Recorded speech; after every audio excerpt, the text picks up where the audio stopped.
Hi, folks. It's Carl Kasgard reporting to you from airplanehunters.org. And we're setting up to do a historic World War II bomber recovery, a Halifax bomber in 40 feet of water off the south coast of Sweden. And all of our team in Canada, Sweden, Denmark, we're all gearing up for August to recover the Halifax.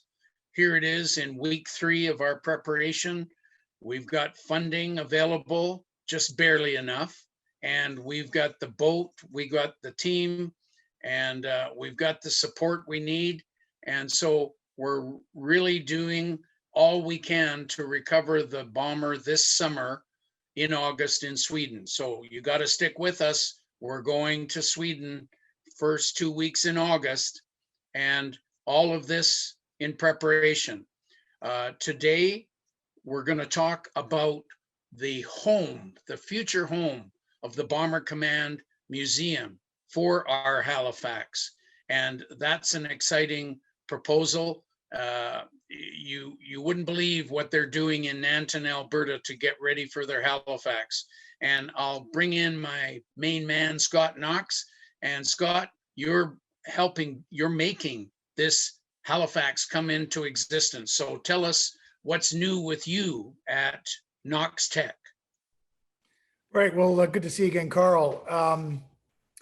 Yeah, so we've made some progress. What we're connecting the wing ribs to the rear spar. That's an ongoing process, but we're also thinking ahead. And I'll just show you a couple of images to get you caught up. We've got the port side complete. So we're working on the starboard side. Beautiful. There's two 15-foot sections. But what we're thinking forward to things like leading edge and trailing edge.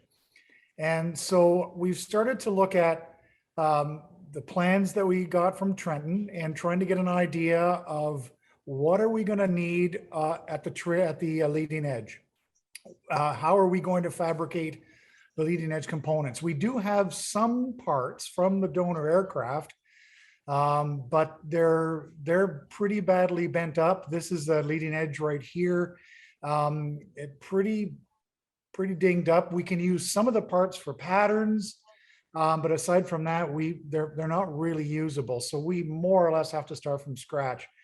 So what we're doing is we're planning ahead. How are we going to replicate the parts?